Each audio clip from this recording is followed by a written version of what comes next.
Hello and welcome to another episode of Casting Views, the general topic podcast that takes a topic each week and, as the name suggests, casts views. This week, I've got Leo Allen with me again. I've really been looking forward to seeing you again. Hi, Leo. Hello, Dan. Thanks for having me back. I've been looking forward to this. No, all good, all good. No, it's my pleasure. Actually, we'll get onto the topic in a bit. But yeah, I think it was a month or a couple of months ago had you on. How have you been? How's life treating you? Been great. I think since then, I started working for a different agency as an information technology director, and quite a few other life changes that I guess we'll touch on here in a bit. Some pretty big news a thing in particular that happened, and just staying busy. Good.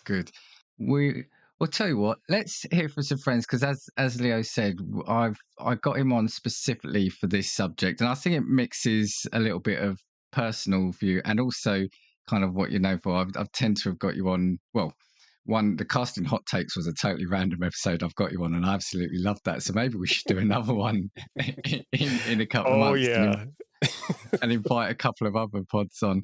yeah. Because you're kind of more known, you've done a lot around the tech world, and it kind of mixes in a little bit about that. So, tell you what, let's hear from some friends, and then we'll get stuck into it. Do you love comics, movies, video games, and more? We do too. Join me, Josh Scar, and my cast of colorful co-hosts on Talking Smack. Look for our yellow and red icon on Apple Podcasts, Spotify, Good Pods, and other podcast players.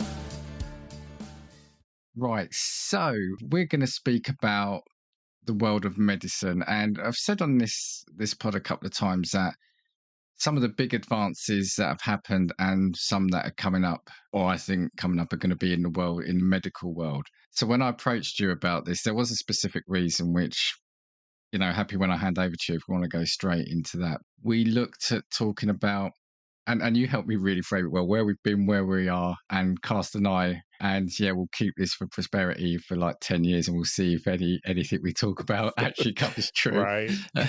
Yeah. But yeah, where we've been, where we're at, and where we're going to in the world of medicine and medical procedures. So what's your view? Where do you want to start on this? Well, we get started. I can share what had happened. Like people like to say, what had happened was. No, I had shared before, and actually we did a podcast party one time about this as well to raise funds for the National Kidney Foundation. And that was a pretty good time. I had a bunch of different podcasts on.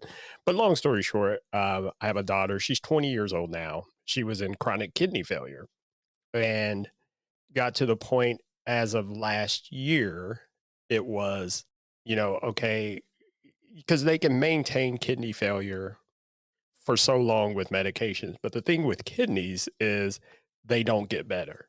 So once you're in failure, they're going to eventually fail. There is no, suddenly your kidneys got better. So they monitor certain levels of things, creatinine and things like that. And once they reach a certain level, they say, okay, now you have to get on the donor list. So she got on the donor list, and it was, that same conversation. Hey, it can happen quickly or it can take a while. It can be a few years out. So there's going to be dialysis involved. So she got on dialysis, and I learned a thing there that they do home dialysis. I used to I only knew kidney dialysis from people who would have to, you have to make these appointments and go to the hospital.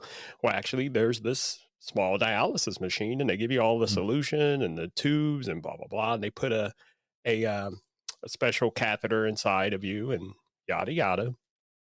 And you just do dialysis at home. And she had to do it every night.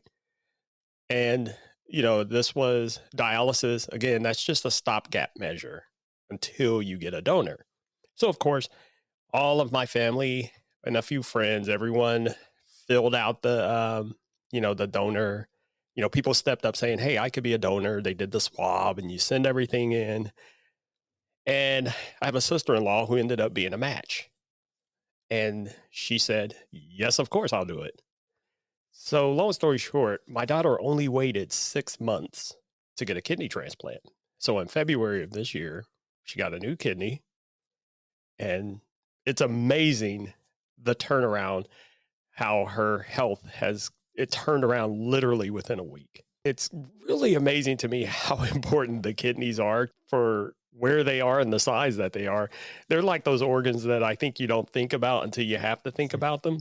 Yeah, absolutely, absolutely. And I mean, you said she didn't have to wait long, 6 months, but I bet it probably did it not feel like an eternity. Well, it certainly did for her. Yeah, So, yeah. but it was amazing. So I was talking about the kidney function levels. Once you hit 14%, that's considered critical failure. She went well below 14%. Wow. So when she got her kidney, and she only got one of them because, when you donate a kidney, you donate one. Because another thing I found out is technically we only need one kidney. So we have two as a backup. It's like God thought of everything. So just in case, you got another one just in case. And another thing I learned too, this was crazy to me, is when you are receiving a kidney, as they don't take out one of the old ones. They just find a spot on your body to put a new one. Really? Yeah. So hers is kind of in front and kind of under her belly. Yeah, I didn't know that. And even crazier, the consultant that we worked with said, "Oh, yeah, we just find a spot." He said, "There's people walking around with about 5 kidneys." Wow. Because what happens is living donor kidneys are the best. You can, what do they call that? I'll just say the expectancy of it is you should get 20 years from a living donor kidney. Now, if you get a donor from someone who's deceased, you get about maybe 10, maybe 15 years. So a lot of times people get deceased donors. So the turnaround is they got to get another one. And he said, yeah, there's people walking around with like 5 kidneys. Wow. So, because they just keep adding them. Yeah, and they just find another spot on your body to put another one. Wow. I hadn't even thought of that. Yeah. I never knew that. Yeah. And firstly, obviously, thank you for sharing. And at 20, I mean, well, your daughter, I mean, I'm glad to hear you said she's absolutely fine now. Perfect. Like it was like night and day. With kidney failure, there's a lot of fatigue. So you have pretty much zero energy. I mean, it got to the point where she could barely get out of bed, Right. do one or two things, and then she'd have to go lay back down. Nausea comes with it as well. So she could barely eat, but she got the transplant. It was like a light switch. Yeah. The very same day, once the surgery was complete, she's eating. She starts eating more. And then it was really fun watching her kidney function go up and up. And they would come in and they test and they'd say, okay, she's at 60% now. And then she'd be at 80. And then by the time she discharged, and it was 4 or 5 days before she left the hospital, she was at 98% function, like a brand new woman. That's amazing. That's amazing. And like I Yes, it said, is. absolutely fair play to her because, I mean, at that age, it's, so tough. And like I said, having to do the dialysis, like I said, that isn't something I thought you'd be able to do at home. Now, there is one downside to that, which I'm still kind of upset about. So they deliver you all the solution and supplies, and they deliver them to you in bulk. And these are boxes and boxes of this dialysis solution and whatnot. And it's a monthly delivery. However, once you're done with dialysis, they just tell you to throw any extras you have away. Oh, really? In my basement right now, I have boxes and boxes of the solution. And it's like, I don't feel right throwing it away. And we keep trying to find someone to take it. But they even told us you're going to be hard pressed to get rid of it that way because it's considered a prescription. Yeah. And you can't, just like any other prescription medication, you can't just give it away. But we're trying. We're like, can we get it to like Ukraine or somewhere? Someone needs this. And I just don't want to just throw it away. That just seems it's wasteful. And yeah. And probably the cost of it as well. Anyway, so is that like you said? You said because it's considered a prescription, and I was wondering, is it also because it's come out of their process, so it's left their ownership, so they can't know how it's been stored, etc. Oh, I'm sure there's a lot to that too. And, how do they trust me? Like, hey, this guy just showed up with all these boxes. Did he do something with them? But you can't really tamper with them. I mean, because if you poke a hole in it, it's over. This is all liquid solution, and they're huge bags. So it's like, I just want to, I want to give it to someone who needs it. I don't want to just throw it away. And not to mention the environmental impact. And did you say it was her aunt that was the donor, and all okay there? Yes. And oddly enough, there is the donor tends to suffer more pain afterwards because, your kidneys are in your lower back, and getting to them is pretty tough. And that's another reason why they don't give recipients, they don't take out the old one and put a new one in, because the recovery time, I'm sure they probably tried that the first time and it was probably a disaster, and someone figured out, no, we don't need to do it that way. But oddly enough, her aunt, she discharged the next day after the surgery, but she's kind of a tough old broad. So she was like, no, I'm going home. She was in pain, but she wanted to go home. Well, that's what I think. We sprain an ankle or something, and we want to take a couple of weeks off, and people have gone through major surgery. Right. And I remember you telling sort of our group as well about it, and I just thought it's such an amazing thing. And we'll talk about transplants in general, but I've said before with a couple of other things, I know we're at the point where science has advanced and procedures have advanced and education and knowledge, but something like this where you're taking an organ from someone and putting it into someone else just still blows my mind. I just think it's amazing that we can do that. It is incredible. I think about that all the time. Like, whoever thought, people are just smart. There are really smart people to come up with this stuff. And it just blows me away. And it's really interesting when you hear the stories of some of these surgeons and how they get to where they are. For example, the kidney consult that we had, he was a surgeon, and he was also a liver transplant recipient. And his story was he wasn't a surgeon, and I forget what happened to his liver. And then he needed a transplant, and he said he was one of the ones, he was on a waiting list for a few years, so it was pretty tough for him. And when he finally got it and how his life turned around, he said, from then on, I was just fascinated with it all. So he ended up going to medical school and became a transplant surgeon. I was trying to get like a timeline of things. What I could see anyway, the first transplant itself was a cornea transplant, and this was in 1905, which I kind of wanted to find out a bit more about. Yeah, which I'm amazed at that in that year. They went for the eyeball first? yeah, I guess it was there, accessible. Oh, that always gives me the shivers thinking about surgery on my eyes. No. You can't go anywhere near my eyes. Actually, I had to have this week, a couple of days ago, I had to have an eye check. And where they do the pressure test where they blow the air into your eye? I mean, it takes them about 10 attempts just to do that. And they're not even touching the eye. And they always say, don't blink. Like, are you serious right now? I'm going to blink. Absolutely. Yes. So get settled in.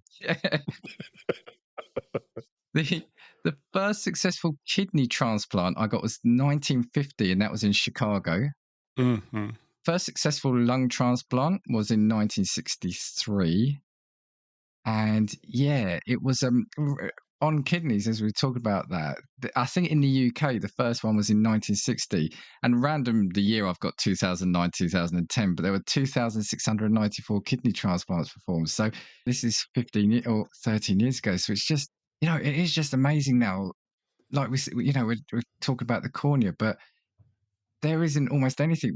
Skin grafts, I guess you can call a transplant of some sort, to a lesser degree. So it's just, like I still think, like I said, I'm still trying to comprehend that we are at a point where we are, like cars, almost automobiles. We are replacing parts and to keep us going. And we're swapping them out with each other. So yeah. So transplants have had a very long history. Actually, when you look at it. So yeah, and sorry, just that the first skin transplantation, actually, they called it autograft transplantation, I got was in 1869. So, And don't forget, skin counts because you do know the largest organ in the human body is the epidermis. yeah, very So, true. Very true. Yeah. Yeah, 1869. And just to fill in the story of that, it was a person's nose that was destroyed by syphilis, and they grafted flesh from oh the my inner God. thigh to the nose. Yeah, yeah. So, so Oh, that person's gone down in history for that. The first skin transplant, but also because it how was does caused your by syphilis. how does your nose get destroyed by syphilis? I don't know. But That was one freaky weekend. that person has gone down in history for two things now. They called him old syphilis Jim. Lost his nose, got a transplant. Oh my Oh, gosh. yeah. So while we're on transplants, was there anything else, anything more from yourself in the area of transplant?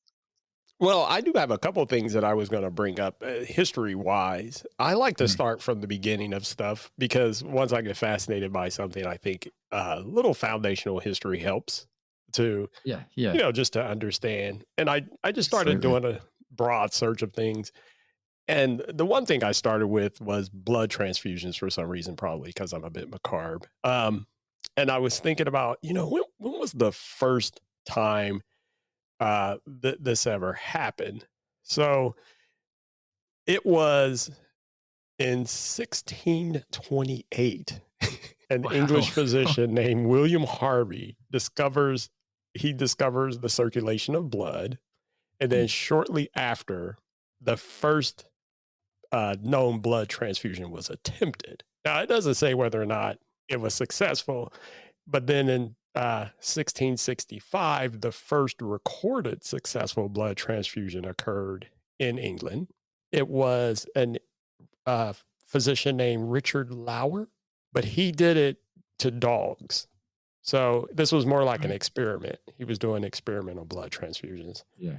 And then we just fast forward. So the first successful human transfusion was in 1818. James Blundell, and he performed the first transfusion of human blood to treat postpartum hemorrhaging. So apparently Okay. there was a woman, had given birth and wouldn't stop hemorrhaging, and he performed the first blood transfusion. And the remarkable thing about blood transfusions, because I think the first biggest problems they ran into just reading into the history was they couldn't figure out, well, it's blood. Why is it, it wouldn't work for some people. There were a few people that died. And then that's when they figured out, oh, there's different types of blood. Yeah. And Yeah. they discovered that in 1900. And that's when we started getting the blood groups A, B, and O. But, even further research, I mean, now we have what, O positive, O negative, A positive, yada, yada, yada. But it's that trial and error that they had to go through to eventually get to where we are today. And now, if you think about it, blood transfusions are so almost commonplace. I mean, we have blood drives, we have mobile blood drive units. I don't know if you guys have those there. Yes. Often Yeah. we have hospitals, they'll drive up those buses and say, hey, today is blood drive, come and give blood. And they're always asking for blood. But then I start to think, you know, what could the future look like with blood transfusions? But I really I don't think there's really much technological advancement you can do with blood transfusion. No, I mean, because like I said, we're doing it now, but also you can now do plasma, can't you? So they can do Yeah. plasma extraction and transfusion. So yeah, and just going back to that, I mean, maybe I sometimes think, because I said, wow, when we're saying, because 1828 obviously it was such a long time ago, and maybe we like to think, or I like to think that all the advances are happening now. We are the most knowledgeable we are now, but Right. those were the times where they were making the big, scary advances, right? These were if we Being think about it, first, yeah, being first, that's yeah. always a huge accomplishment. So, Especially without some of the things we'll probably talk about later on, equipment-wise and tech-wise that we have nowadays. Right. Because if you think now, when something's that commonplace and we think, yeah, we're so smart, we got it down to a science. Well, it took time to build to this point. Yeah. So, yeah, there was a time when people would almost, or people did die from blood transfusions because they didn't really understand it at the time. So, but look at us now. And even the thing you brought up about the blood types, it's amazing because you just think, right, we're all humans, so blood is blood, right? But no, even to that degree where we've got the varying types, so it's not a simple case of, okay, let's get person A and give their blood to person B. And to be truthful, I don't even know what the types mean. I don't even know what makes them different. I have no clue. Well, all I know is there's one. I can't remember which one it is. I think you can give to anyone, if that's right. I think one of them can go to anyone, but otherwise you have to have is the it specific O type. or something like I think that? yeah. Because we went through that during the transplant journey was, Okay. they talked about the blood, blah, blah. And then you talked about plasma. I don't understand this either because it's the same buses that pull up and they'll say, okay, well, we need plasma. And they hook you up. It looks the same to me. I'm like, well, what's the, I'm just giving blood. What are you talking about plasma? So I don't claim to understand that either. I'll be honest with you. The only reason I knew about it was they were doing, when COVID started here, they were asking for, I think they were after plasma donators for people who had COVID. I wonder if it was going to be used in research because at the time they were just trying to get as much evidence as they could. But yeah, if we're going to go along the whole kind of like automobile comparison, I guess blood transfusion like the oil change, right? I guess is that, Right. is that what it's saying? Yeah. Give me some WD-40 or some whatever. But we were talking about the procedures at the time. I came back to mine. I can't remember now when it was. It may have been a couple of years ago, but we went to London and me and my wife went to visit the oldest surgery or one of the oldest surgeries that you can actually visit now. And it's, I think it was first used in 1860. And you look at it and you see how small it was, you see how open it was wooden. You look at the books where they have the actual manuals of how they were doing certain procedures. And yeah, I just think this is one thing I just don't want to imagine what it was like at that time because it must have been brutal as well, right? Oh, everything was amputation and cauterizing, which amazingly they still cauterized to this day. Yeah. But not like it was back then, though. Yeah, and I mean, one of the things I was going to do, I kind of took it off my list. Anesthesia is obviously a massive boon because without that, we'd be still going, bite on this leather strap, please, kind of thing. Or drink some whiskey, some whiskey and bite the strap, right? Yeah, I mean, I find anesthetic amazing because, I've had a couple of procedures in the last few years. And you're just lying there, and they did that classic thing where they used to make you count to 10, didn't they? Either forwards or backwards. But now they're just asking you questions. And they must love their job because they know the minute they're going to knock you out. And they love it. I think there's an enjoyment to talking to you and then putting you under like that. And then when you wake up and the whole, how they just can wake you up just like that for it. I said, again, the whole medicine and the whole process behind that, the science is the word I'm looking for. I think it's amazing as well. And I think it's amazing, too, that how they, speaking of anesthesia and anesthesiologists, how they've developed that over time. So, for example, when my daughter was going back for her surgery, what they do now, what I've learned, especially with big surgeries like that, is they don't just put you to sleep. They first offer you something called I don't really care medicine.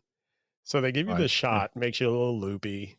Yeah. And it's like, you just relax more because the way it was explained to me was they discovered with anesthesia that sometimes people get too nervous knowing that they're going to be put under, they're nervous enough as it is with the procedure. And that can have an adverse effect on the procedure itself. So they discovered we needed to make people relax first and then knock them out.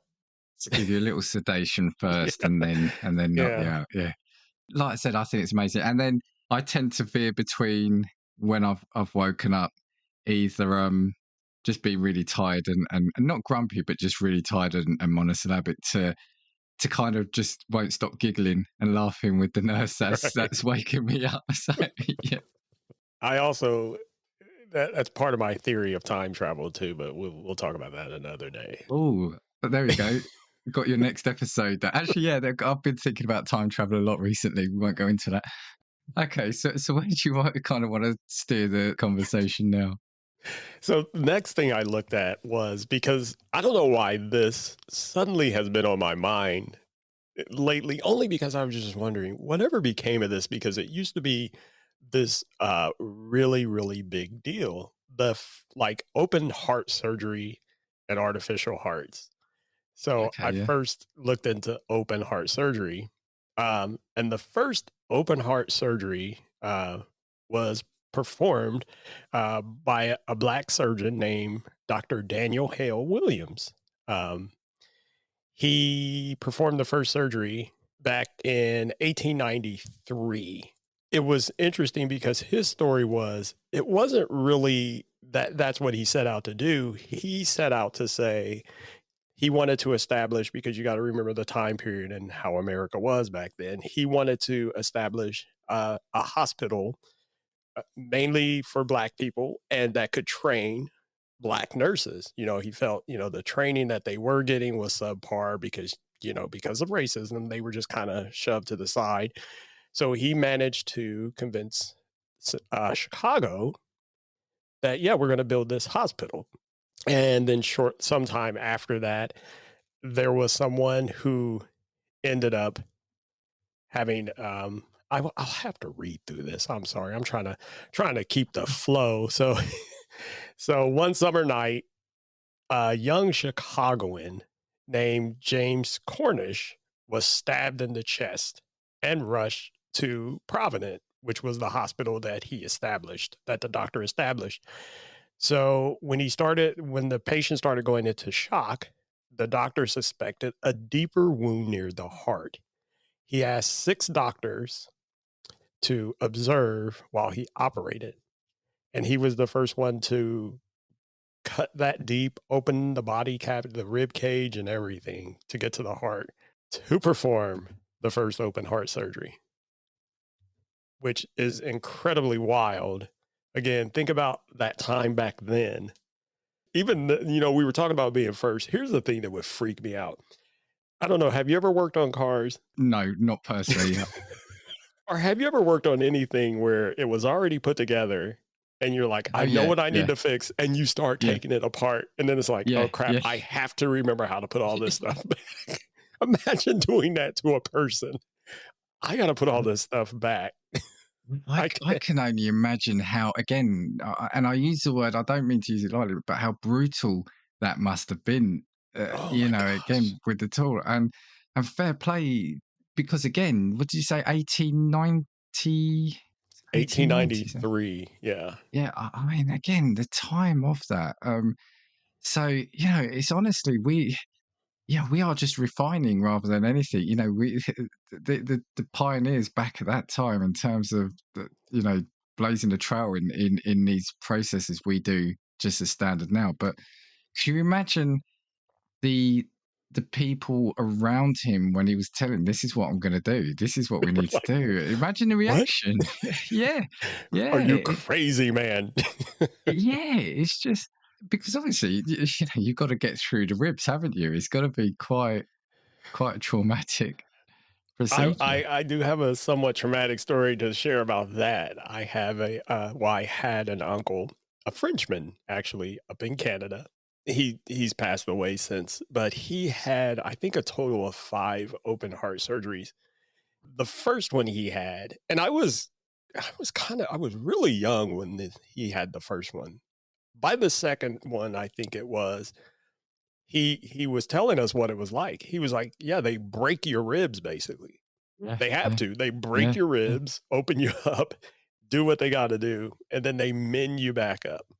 It's like, yeah, oh yeah. my gosh. Like just metal wire, I think this to pull them back together. I mean, Oh, my I mum, she had it's about 23 years ago now. I think she had a triple bypass as well, and yeah, it's yeah, they have to get in there, don't they? And I'm like, do they just pop the bones or?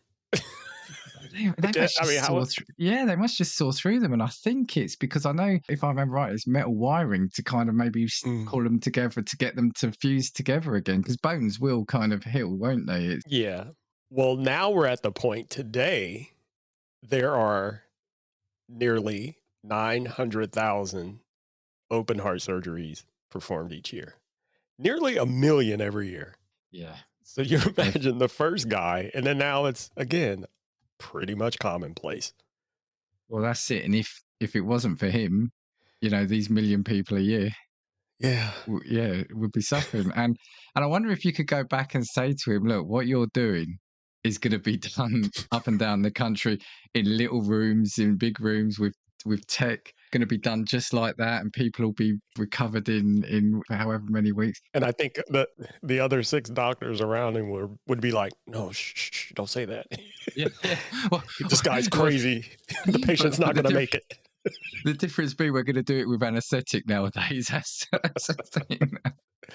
Oh my gosh. Now, Oh, where I do think this is going, we talked about robots the last time I was on, yes, and I yes, we was did. telling you about because there's a lot of robotic assisted surgeries, Yeah, and I think we're going to see more and more of that with more sophisticated precision instruments. And yeah, yes, a lot of it will be powered and assisted by AI. I know everybody yeah, thinks that's the scary thing nowadays, but no, it's not. Um, but, and of course, there's going to be humans involved as well. But I think, further down the line, specifically with open heart surgery, I think we're going to see more and more technological advances with robotics and computing power to assist. Mainly, I think the 2 advantages there are the speed at which the surgery can be completed, as well as the sterility. The more sterile you have of an environment yeah. for a surgery, the better. So, and let's face it, humans, we're disgusting. And the more people you have in a room during an open heart surgery. So if you can have a nice, clean, sterile environment, that's even better. So, Well, we're kind of already seeing the whole remote surgery, aren't we? yeah, Where a surgeon is controlling a robotic arm elsewhere. And what that also does is, what that means is you can put these, if you can get these bits of equipment into remote parts of the world, you don't then need to have surgery set up, theatres. You right? just need, you don't need to fly out because, before you've had to fly out specialists all around the world. That specialist doesn't have to leave his own theatre. Yeah. Yeah, I hope you've got good broadband providers, but it's but You got to have super high speed. yeah, the whole remote thing is amazing. But yeah, because I've got a couple of things as well in and around that. But I just wanted to raise one more thing about what I think again is amazing now. And when you look back at it, that the history again is in the 1800s. It's the whole imaging. So nowadays we get X-rays, ultrasounds, CT scans, MRIs. We can get them. I had one a couple of weeks ago on my ankle. I went and saw the consultant on a Monday. Saturday I had the MRI, and the hospital where I do it is not these big rooms with what do they call it? The radiography rooms. This is on the back of a truck trailer. It's a mobile one that goes around various hospitals in the country. And this is you go Right. out you go out the hospital, up the steps into the trailer, and they've got an MRI scan in there. And if you think about what that's done for being able to diagnose, potentially save unnecessary surgery, or to find surgery where it may not have been immediately visible. The fact that we can now get 3D images of our organs in our body, I just think that has got to be, along with kind of anesthesia and just general processes, one of the biggest advances. I mean, like I said, I guess we've all had one of those types of imaging processes done to us, right? Yeah. And radiology is fascinating in and of itself. I worked for a group of radiologists a few years back, and just those MRI machines and they're magnets. They're just giant magnets, and I Yeah, don't know how it all works, but I know there's these giant magnets, and just the thought of that again. these people who are smart enough to figure this out, like, how do you glean an image out of this? And to Yeah, listen yeah. to radiologists read images, oh my gosh. And there are transcriptionists involved, and because those guys, I don't know if you ever heard that or seen how they read your images. And they're just talking. They go, "Da, da, da, da, da, da, the patient has a," so blah, blah, blah, blah, Yeah. blah, blah," and they're talking to the little recorder, and then they hand it off to a transcriptionist who documents it all. It's just incredible to watch them work. Now, there's, again, I keep bringing it back. There's also a push, and actually, it's already there. There's AI being used for that sort of thing because now there are some things that AI can detect that a doctor, a radiologist may miss. So yeah, so that's the subject of imaging, which was the other thing that I thought I just had to mention in this. Yeah, it's incredible. Again, and we keep using that. I keep using that word incredible because Yeah. I swear, uh, I think of all the sciences, medical science is perhaps, well, for one, it has the greatest impact on everyone. And for two, it's just incredible to think about the kinds of things that, these people come up with to solve problems. So, which brings me to the next thing that I remember.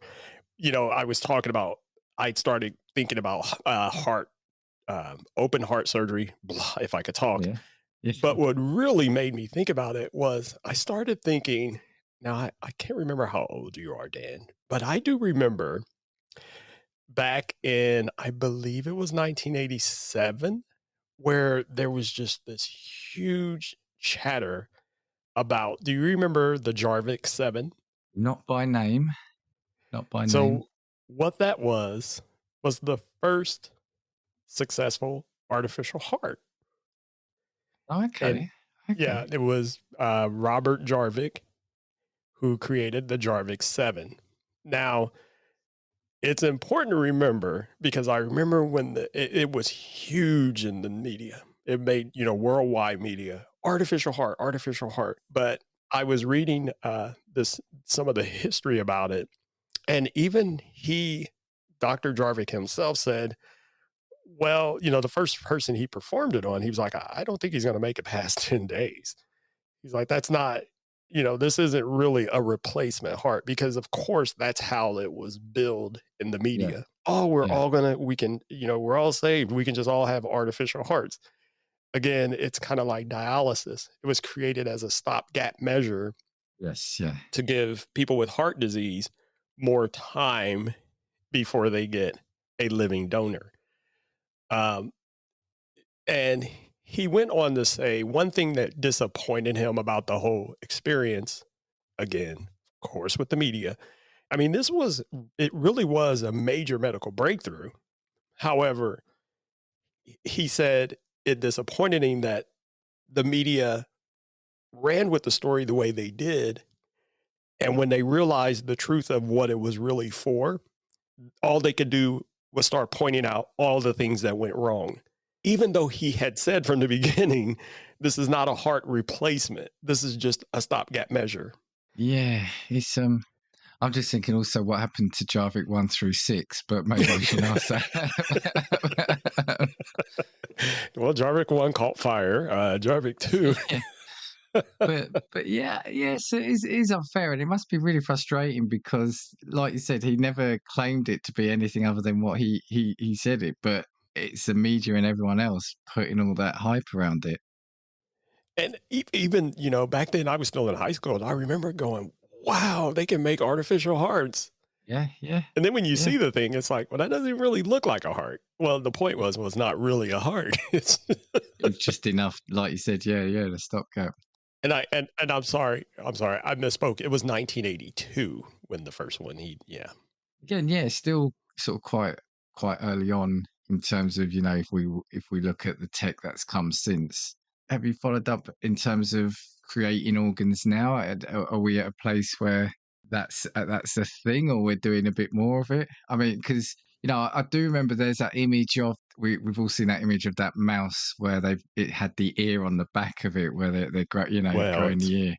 It's funny you say that because I was going to say where we are right now with the artificial heart, sadly, a lot of research and development kind of fell off with it because, again, the way it was misreported, but they still use them to this day. There's different ones and they still use them. But so my speculation for the future is that I think that they can revisit this and make them better. And I think that one thing that will help it is what you just mentioned.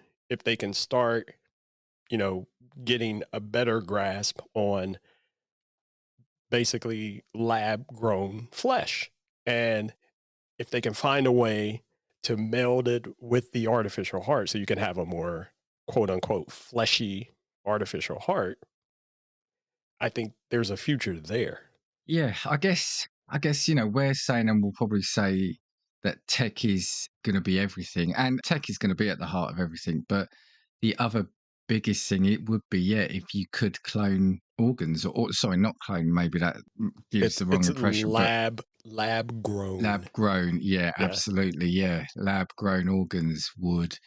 If you think that, well, you'll know yourself, and you've already not alluded, you've mentioned it, is that it's the wait for a viable organ, which is the most difficult thing, right? And the Yeah. time consuming thing. So yeah, if we can eliminate that stress out of what people are already going through, that would be an absolutely fundamental breakthrough, wouldn't it? And speaking of that, have you heard about the lab grown chicken? I'm not sure I have. No. Well, it's Oh, as becoming in lab grown meat. So as yeah, in, yeah, yeah. yeah. Okay, I think I have. Yeah.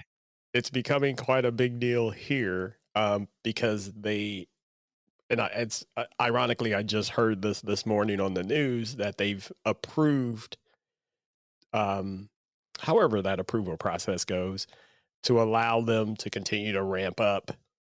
And on the one hand, I do agree with them because one of the I've heard one of the major negative impacts to the environment is actually industrial farming, um, and raising animals and livestock has a huge impact. So if we can eliminate that and say, well, we just make all of we make all of our meat Yeah. here in this factory now, and of course, in the beautiful state of California, the largest group that's doing this right now, they're running a facility that is, if I'm not mistaken, I'll have to look this up, or we can ask K&J because who better to ask than some Californians themselves. Um, this facility runs, I think it's completely solar powered, maybe, or it's something about they run off all clean energy, and they can make. They were talking this morning. They said they can make more chicken faster than your average chicken farm factory or whatever you want to call them, and Yeah, and cleaner. yeah, Yeah. I was going to say, and chicken farming is notoriously, or historically, in a lot of places, very bad, isn't it, in terms Oh of yeah. how it's farmed? So, but yeah, that's a whole other episode there. Lab grown organs, that'll be a huge breakthrough. Yeah, Could you imagine if they could lab grow a full heart? How incredible would that be? yeah. I mean, And they like I could said, extract your DNA and your blood to build this. So to your body, it would just be your heart again. So you wouldn't have to worry about organ rejection. so I mean, just this will be a side note, but in terms of organ donation in the States, I'm assuming it's still, is it voluntary or you have to opt in? Because here they changed it recently. I think you have to opt out of it now. Oh, so you're automatically a donor and you have to opt out. Yeah. I So think, I think it you only know, changed recently. I think I heard that before. And I thought, really? I didn't. And now that you're saying it, so I think can you it's confirm, Dan?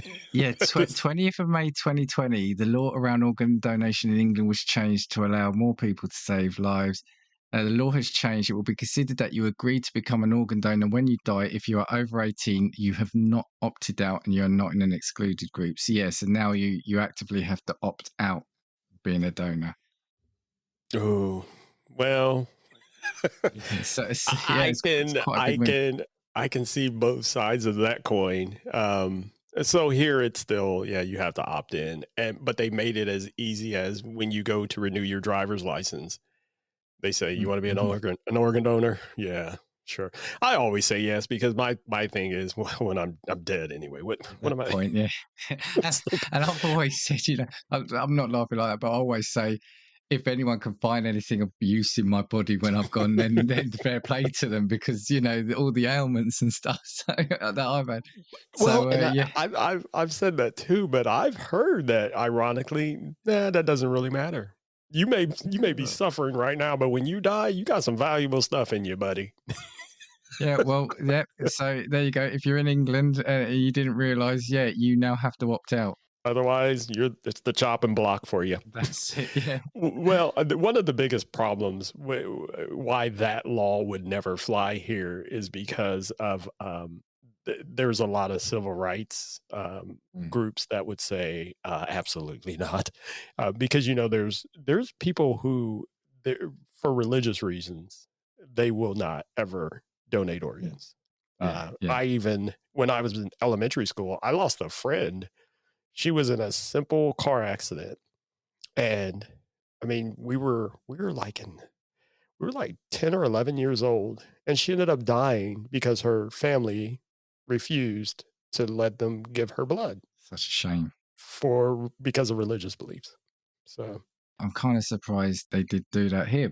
Yeah, the only thing I had left on my list, which is possibly going to meld into what we think it might come in the future, is it's a whole thing now about wearable tech. Sorry, and by that I know it's fairly simplistic, but we've all, our smartphones now register our steps. We've got we can wear blood monitors. We've got, even now I think there are wearable diabetes, like blood sugar monitors. I think, so it saves you having oh to do the yeah. old finger prick. You ever see that little circle on some if you ever see a little white plastic circle on someone's shoulder, that's what that is. Yeah, again, amazing. There's the fact that this doing Yeah. these things is measuring blood sugar. Even to kind of the tech we're now having more and more in the house. So a lot of people I know here have got the blood pressure monitors at home. I was saying to you beforehand that COVID saw a boom in the oxygen monitors. The thing you slip over the end of a finger. So yeah, I just wonder if there's more and more at home on the person diagnosis kit. I don't know. I don't know.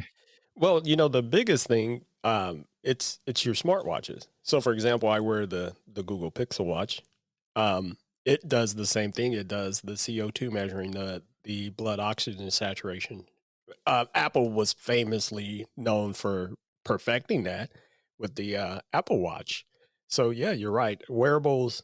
Now, there was a time, I think it was about 3 or 4 years ago, when a lot of technologists were saying, well, the future is wearables. Everyone's worried about these assistants and AI Mm, and new cell phones because let's be honest, I think we've reached pretty much the plateau for cell phones.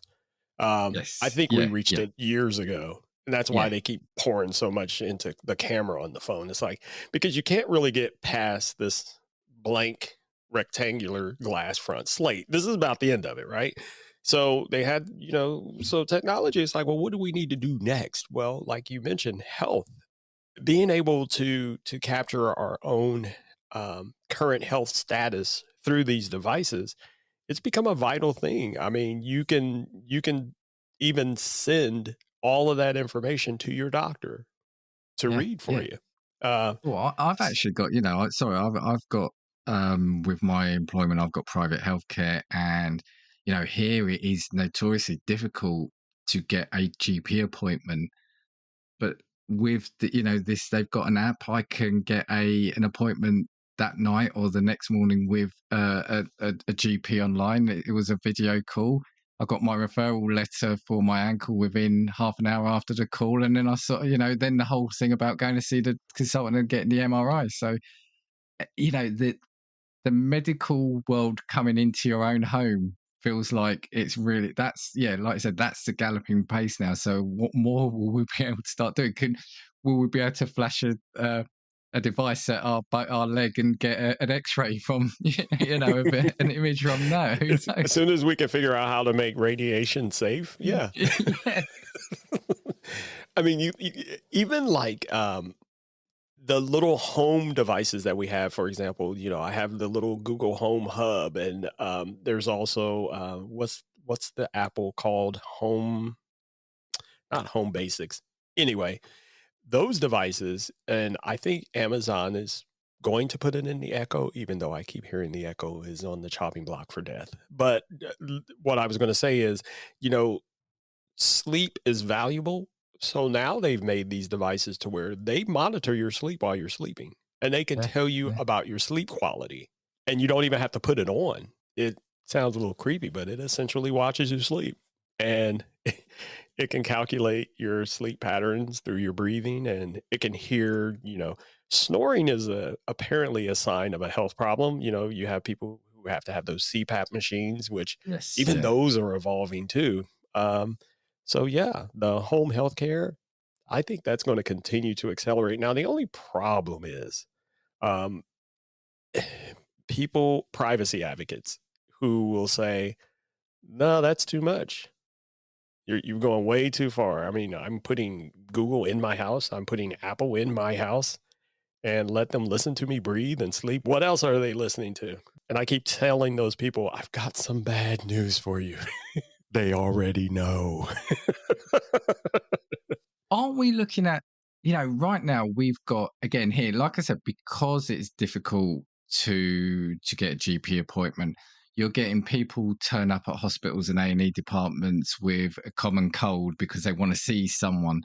So now, are we not saying that potentially we could be saying, right, instead of coming to us when you think there's something wrong with you, you're now actually being empowered, because we'll know if there is something wrong with you, and we'll let you know if you need to come in to see a GP, because the tech in your house is going to be monitoring you and letting you know, yeah, you should probably think about or popping down to your local accident and emergency or something like that.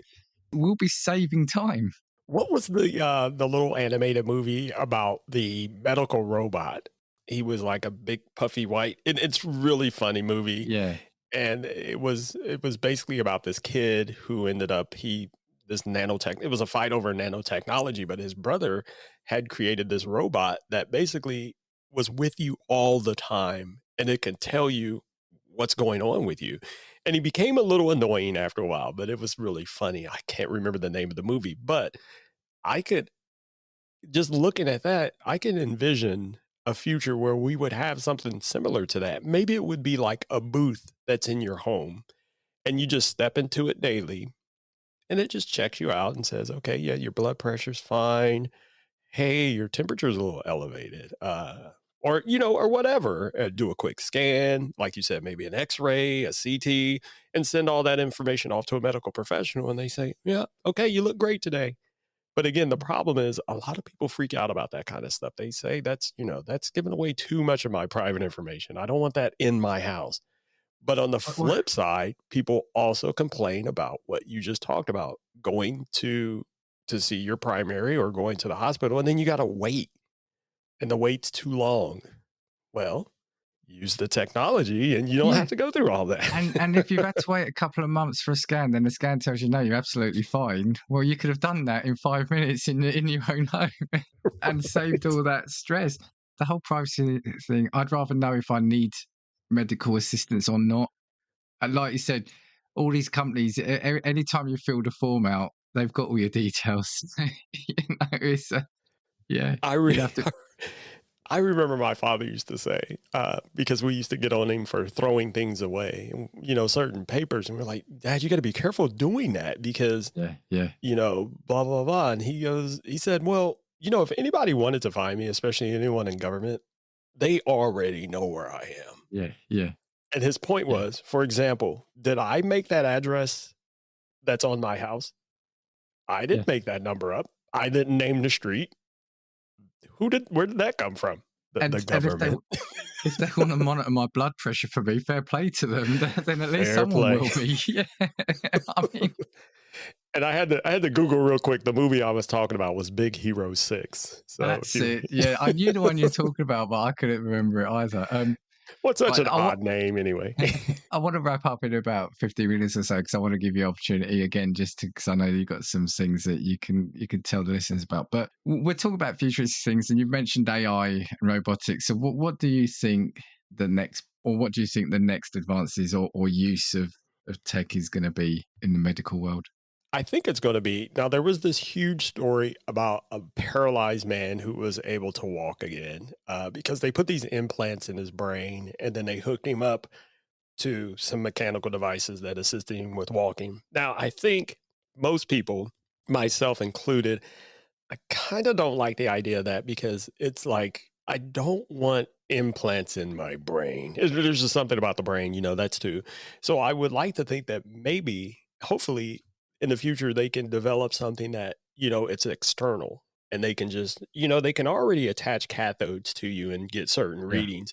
Now, if they could get to the point where they can use those same things, maybe even make it like a cool hat, like you can have a cool baseball cap on or, a fedora, and it's got all the little sensors in there. And then if you're paralyzed, you just get into your machine. It just reads through the hat and you just walk that way. I think that kind of medical technology, the development of being able to capture brain signals and interpret them the way that our brain already makes us walk or move our hands, because those are things we do, we just don't even think about it, but we Exactly. are actually thinking about it. So there's those signals. If they can capture those without implants, I think that's something that may be coming. It's possible.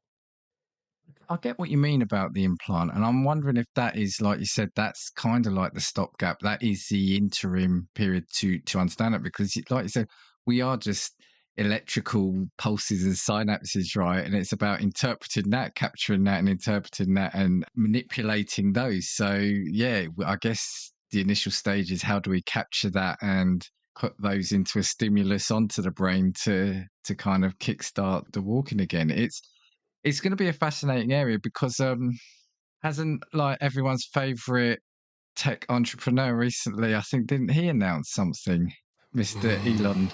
It's bad. It's Yeah. bad. We don't need to necessarily go into it, but It's it it, bad. it does Stay feel away like that. from it, folks. Yeah. Yes, actually, and on that, moving on then. So I do think it's something that's probably already happening now, but is or is something that could be done more. Is a whole AR and virtual reality side of things. I wonder if that's going to become even bigger, or I don't know how much it is now. So, for example, I was kind of looking into it, and this article I saw said that ultimately alternate reality could be used by surgeons for projecting potentially life-saving information into their eyesight during operations. And VR could be used in psychiatry to treat phobias efficiently, and mixed reality would be able to bring revolutionary novelties to medical education or preoperative surgical planning. So I'm wondering if we might see something more in that world in terms of both educating the next generation of surgeons or physicians, or even, like I said, assisting real time within, can you imagine if you've got, I don't know, is it Google Glass or HoloLens or whatever, when you're doing a surgery and it's saying to you, yeah, no, you might want to move the scalpel ever so slightly to the left.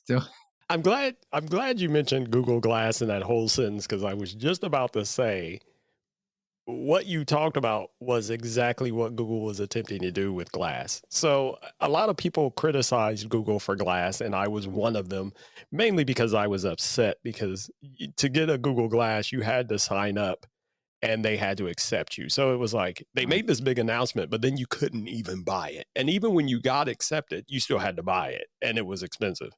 But one of the biggest things that they were, the biggest groups that they pushed it to was surgeons. And that's exactly what they were doing. Google, everyone has if people don't realize by now, Google is a data company. And what they were doing with Glass was they were collecting data. And a lot of that data was medical data. And they've captured it. And then yeah, they can turn around and, like you mentioned, they can provide this same data to up and coming surgeons, or a surgeon who may not be as familiar with a particular procedure. He can pull this information up that was captured by other surgeons using Google Glass. As far as, I think, eh, what you said about VR and AR, I do believe that that's the best application overall for that stuff. I honestly, there's a big clamor about Apple's new Vision Pro. I honestly think that the average person does not want to wear those things. We've been here before. This isn't Mhm. this isn't new. It's just that Apple has thrown all of their pretty glossy tech in it. And it's great, but overall, I don't think the average person wants that experience. People don't really like that. It's cool to look at when you go to a shopping mall and you put it on, you go, "Oh, Yeah, wow, this is yeah. amazing, blah, blah, blah." But do you really wanna watch a movie like that? I don't. Who We've wants all this done that. thing on their face? We've mentioned it on here. The 3D phase in the homes that lasted all of what 5 minutes, right? So Right, because it's annoying. Yeah, no one wants it. But if you put it in the hands of, like you said, surgeons who this is part of, what they do, and they can get this information in real time, and it could, project realistic images onto the person they're working with. yeah, That's an absolute winner as far as I'm concerned. yeah. You could even have somebody operating in a part of the world and what maybe isn't as skilled. So you've got somebody in another part of the world with the same headset or VR, and they are then almost seeing it like they are operating, so could give Right. instructions. I mean, this feels to me, yeah. Everybody says about this kind of Google, etc. But if this is a tech that's going to save their lives in 10 years' time, then they're going to say, "Bring it on!" Right? So Absolutely, right. I I do. think, I yeah, welcome it, and I think they should continue to develop it. I think it's a great idea, but as a consumer product, I don't think I no, it's not really viable. I mean, eh, it's fun, and then I think that's why, Facebook or Meta, that's why they're smart for just making the Oculus what it is. I mean, it's good for gaming. It's fun yes. stuff. It's fun gaming entertainment, but it's not you're not gonna use that daily in an office. Come on. No. Um, right. Well, I think we've got time. Is there one more thing that you think we're potentially looking at? I mean, I didn't look too deep into it. The whole thing around precision or personalized medicine, where it's tailored to your physical makeup and genetic makeup. I mean, that's probably starting to go down an avenue as well. I don't think well, I think the problem with that is that's you get to a point where you're too specialized, where you can't sustain that because it has to be something that everyone can use. Um, how do you sustain saying, okay, this is tailored just for you? So then you got to tailor it also for how many people are in the world now? So how do you sustain a model like that where you say, well, I don't know. Maybe I'm overthinking it or underthinking it. Right. Anything else from you? Well, the only other thing I did have was I've always thought this was amazing, the cochlear implants that help people hear. Oh yes. Yeah. Yeah. Yeah. I I don't have really much else to say about that than I just think it's amazing because when you see videos of like these little kids who are deaf and then they get those Yeah. implants and then the look on their faces when they hear for the first time, like they hear their mom talking for the first time, it's amazing. And again, whoever thought of that? And sorry, I didn't pull up the history of that, but that's just incredible. Now, can you imagine? Now, remember I was talking about the brain implants. Imagine Yeah. in the future if they can make the cochlear work without the implant. Now, it only goes within your ear, so it's not attached to your brain or anything. But I guess overall, what I'm trying to say is when they can have these types of devices work without actually having to cut you open, to make them work, I think that's going to be genius. Yeah, that'll be another huge step because, like I said, we've gone from the brutal 1800 type surgeries to the Right. current one where we've got it good compared to that. But yeah, there's a way to go where the less invasive you can make things. I mean, Exactly. sort of touch wood. I've been fairly fortunate in my life. I mean, the most I've had is I had my gallbladder removed 10 years ago, something like that. But that was done keyhole surgery, so it's not even that bad. The whole keyhole surgery thing. But I guess a couple of things I want to take from this conversation, and again, thank you, is about the things we take for granted, but also you something you said a little while ago, and I wanted to pick up on it, but I thought no, I'll bring it up at the end as long as I remember, which amazingly I have. Is you said you keep saying the word incredible, and I think at one point you almost said like apologized for using that word, and I think Right. the fact that we can still find things incredible is amazing, and I think that's something that we should take heart in, the fact that there is still stuff that, because this is all stuff that's helping us, right? So yeah, I think it's a fantastic thing to still be astounded or amazed by these things. And I hope people continue to agree with you, because it can only get better as younger generations come up and are still amazed by it all as well. And on top of that, think, yeah, this is amazing, but you know what? I have figured out another way to do it, a better way to do it. That's how things progress and get better and better. So. Right. Well, look, thank you very much. And again, honestly, thank you for sharing your story at the start. Is there anything you want to shout out or plug before we say goodbye? Well, first of all, thanks for having me on again, Dan, and I'll come back anytime. You know how to get a hold of me. And I have no problem sharing that story about my daughter, because like I've said over and over again, it's simply incredible, miraculous to me, just the complete turnaround in her health. And I could talk about it all day, but I won't. The only other thing I want to plug, to keep myself busy creatively, I've always worked on music. It's just always been a thing. I've made music for a couple podcasts as well. Then I just recently, what? My brain's getting ahead of itself. I recently decided I'm going to compile some music that I've actually had kind of just laying around over the years, and then fuse it with some new ideas I have. And I've released this album. It's called Intentionally.